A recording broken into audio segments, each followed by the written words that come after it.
So as most of you know, the Samsung Galaxy S21 was a phone that came out earlier this year, and to be honest, I was a fan of it. I don't think it's really held up extremely well throughout this year, mostly because we've gotten a lot of changes from across the other ways. I mean, with Pixels, with iPhones, and even with some other phones like iPhone 12 and other devices going cheaper in the used market, it's kind of put the Galaxy S21 in a little bit of a weird spot. But on top of that, the S21 wasn't really an upgrade in the first place. It was kind of more of like a cheaper version of a Galaxy S20 with a newer chipset inside, and I wasn't a huge fan of it at that point, and it's kind of grown on me since then. On the front, 6.2-inch dynamic AMOLED display, full HD, so it still looks pretty good. It's not an ugly looking panel, but even compared to like a Pixel 6, I don't really think the S21's panel is like crazy better, and I think this is a lot to do with comparing the predecessor to the successor. So with the S20, beautiful panel, S21, a downgrade, the Pixel 5, good panel,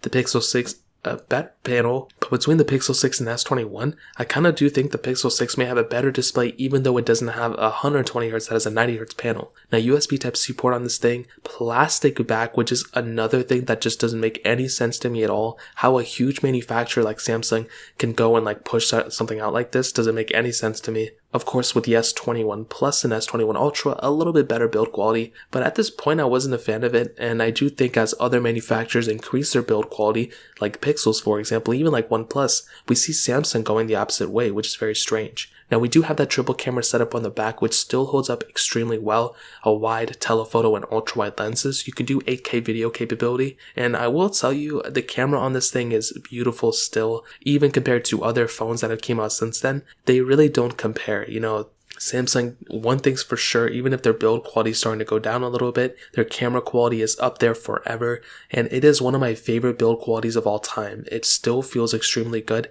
It still performs extremely well. My only downside, which isn't Samsung's fault, is a lot of these app manufacturers and developers like TikTok and Snapchat and Instagram still don't utilize these cameras to their full capability, which is very strange. So when it comes down to it, this is still a very good phone and everything, but I do think with something like a Galaxy S21, the stock camera app, nothing comes close to it in my opinion on Android. So in terms of that covers it up there. Software wise, it's gotten a couple of software updates here and there. It's going to be getting Android 12, Android 13, and it may get Android 14 depending on how Samsung goes with their software increase lifecycle. But I will tell you, this thing, One UI, like I said, I'm not a fan of it, but it's totally okay, and I'm glad this thing's getting software support. Performance wise, this phone still holds up extremely well. I just compared it to the Pixel 6 Pro and the Pixel 6 and I think the iPhone 13s as well, and this phone was very, very fast. It's still a very fast phone.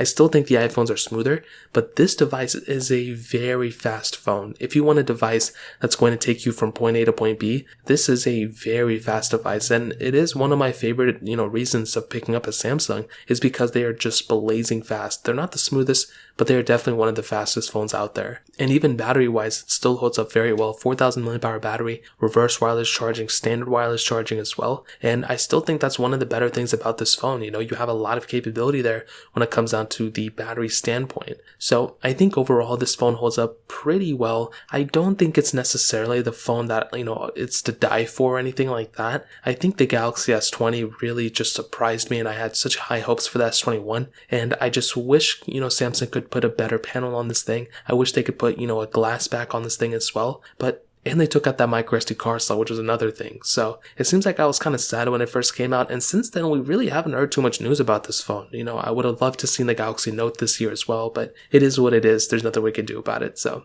in terms of that pretty much covers it up. If you guys have any other questions or anything like that, let me know in the comment section below. Hit the like button, that'll mean so much, but definitely hit that subscribe button. More importantly than everything else, I love every single one of you guys. Hopefully I'll catch you guys in the next video. Peace out till then.